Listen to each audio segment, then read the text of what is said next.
sur Jambon Info pour un presse l'actu. Alors aujourd'hui, on va avoir comme chroniqueur Noémie. Coucou. Héloïse. Hey. Et Raphaël. Wesh. Et Julien. Bonjour. Donc on va commencer par Noémie qui va nous parler des Jeux paralympiques. Donc comme Alice l'a si bien dit, je vais vous parler des Jeux paralympiques. Donc ça s'est fini le 18 septembre avec 10 jours de spectacle. Ça a lieu tous les 4 ans, donc en même temps que les Jeux olympiques. Oui, après les Jeux olympiques. Donc ça concerne les gens handicapés. Et moi franchement ça m'a touchée parce que les handicapés ils aiment faire des sports aussi. C'est pas que pour les gens, enfin les personnes quoi. Et comme ça en fait... Les handicapés c'est pas des personnes. Si, c'est des personnes. Ça concerne tout le monde. Voilà. C'est pas parce qu'ils ont un handicap que voilà, ils ont pas le droit de faire de sport. Et c'est dans ce journal. Donc c'est Un jour une actu, c'est ça, non? ouais, celui-là. Que vous pouvez retrouver au CDI. Hein. Oui, toujours. Toujours au CDI. Tous les magazines qu'on présente, c'est au CDI. Bon, maintenant, je passe la parole à Raphaël. Moi, j'ai parlé de cet été qui a été très chaud et très sec. Le plus sec depuis 57 ans. Donc ça fait pas mal. Ouais, hein. Ça fait pas mal 57 ans. Donc dans ces moments-là où il fait très chaud, faut prendre des précautions, bien s'hydrater et puis se mettre surtout à l'ombre quand il fait trop chaud. Sinon, on peut choper des insolations. Hein. Ouais. Bon, maintenant, je vais passer la parole à Julien qui va nous parler de l'Élysée. Oui, c'est ça, je vais vous parler de l'Élysée. Donc c'est aux Journées européennes du patrimoine. Donc c'est Ninon qui nous a présente dans le journal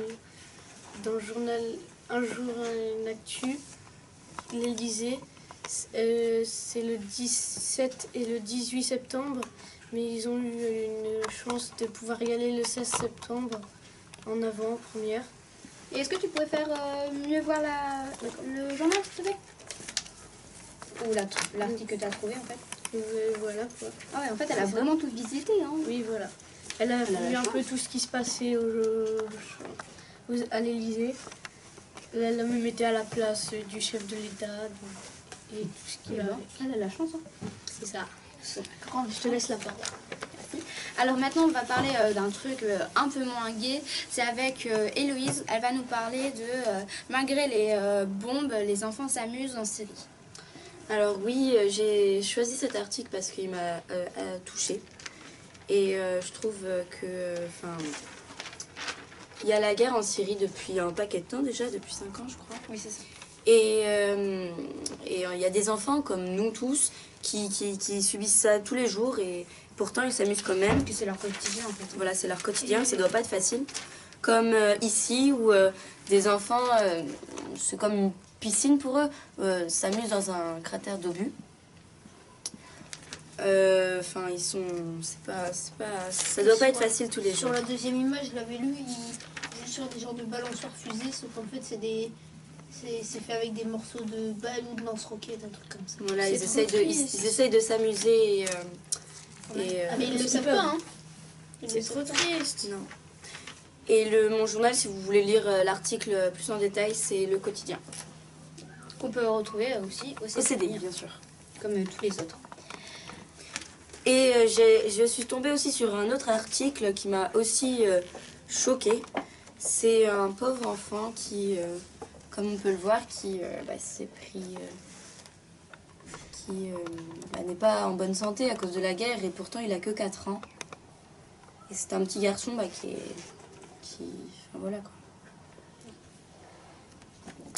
Et si vous voulez lire cet article, c'est dans Okapi.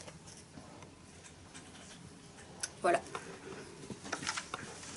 Bon voilà, c'est la fin de cette vidéo. J'espère que vous l'aurez aimé. Et n'oubliez pas de laisser un like, de vous abonner et aussi de commenter. Allez, salut, à la prochaine. Salut.